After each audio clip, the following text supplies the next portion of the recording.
Miss Addison Rae just gets it. I don't even know how many times I've listened to Diet Pepsi and Aquamarine or watched their respective music videos. Even though she started on TikTok, I feel like she really used Instagram and Tumblr to curate her personal brand. Addison was everywhere a couple of years ago. She had her makeup brand Adam Beauty, starred in a Netflix film, and was doing interviews left and right. But then she took things down a notch and started taking a step back, occasionally posting on social media. Everything changed when she dropped her EP, AR. I feel like that's when people started taking her more seriously and stopped writing her off. The key to her style is that she's being true to herself. I know that sounds cheesy, but you can tell when someone isn't being authentic. Addison is 24, so she was a kid in the 2000s and a teenager during the Tumblr era. You can see both of the callbacks to those eras in her fashion. That's why she's resonating with so many people right now, especially those around her age, because they get the references and it's nostalgic as well. Thanks to social media, trends are coming and going so fast, so it's not surprising that the whole indie sleaze aesthetic is trending right now. Y2K fashion was pretty big for a while, so just by going in chronological order, it was about time for the indie sleaze / Tumblr era resurrection. I can see there's a couple of artists on her mood board, like Madonna, Lady Gaga, and Lana Del Rey. What ties these three women as creatives is that they don't care about what others think, and that's reflected in their craft. You can tell they're doing something unique and going against the trends of the moment. They don't follow trends, they set them. In the Diet Pepsi song and music video, you can see the Lana influence, but she doesn't shy away from that. It feels like an homage more than anything. Her stylist, Dara, really understands Addison's essence, which is vital when it comes to styling someone. You don't want the person to feel like they're wearing a costume, it has to feel authentic to them.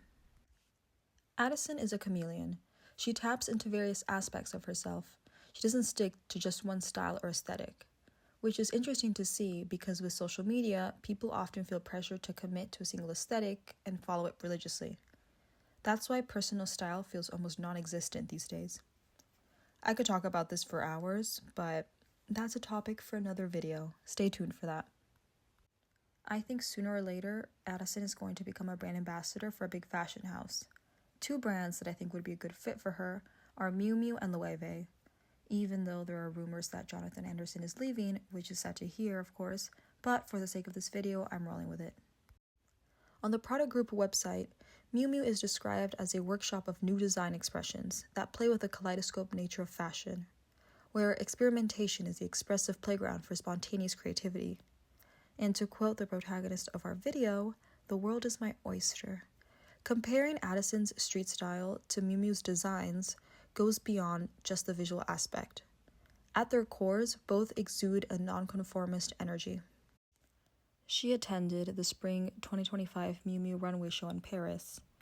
And come on, look at this outfit. Is this not a match made in heaven? Moving on to Loewe, the brand taps into Addison's campy side. With Loewe's designs, there's always more than meets the eye. You might think this is just a simple graphic tee, but no, it's actually made of feathers. Jonathan Anderson has done this time and time again, keeping the audience on their toes as they second-guess everything. Many were surprised when Addison listed some of her favorite artists in an MTV interview. Some comments were like, "Oh my god, I can't believe she listens to Arca. That's crazy." Between her style and how people's perceptions of her have shifted, I think it mirrors the complexity of Loewe's designs. 2025 just started, and I'm sure it's going to be a busy year for Addison. But before this video ends, I wanted to make some fashion predictions. I really think she's going to lean into the showgirl glam aesthetic, especially for performances. Think lots of sequins, jewels, and bling. I recently watched The Last Showgirl, and I can totally see Addison going down this route, taking certain elements from it and making the look her own. Speaking of which, I also sense a Bob Mackie archive moment on the horizon. Last year, Sabrina, Zendaya, and Pamela Anderson all donned his original designs, so it would be a really cool moment for Addison and would perfectly fit with her personal brand. I also see Addison using her street style as a form of storytelling and world building. She's done this a few times, like with her Britney Spears-inspired look when she was out and about. Another example is when she wore a cute graphic tee and miniskirt while reading Britney's book, which later became Troye Sivan's Halloween costume. It gives insight into her fashion references and where she draws inspiration from, which could also tie into her music. Thank you so much for watching. Please like and subscribe. Leave a comment, do all that, give me your thoughts and opinions. And yeah, stay tuned for more videos.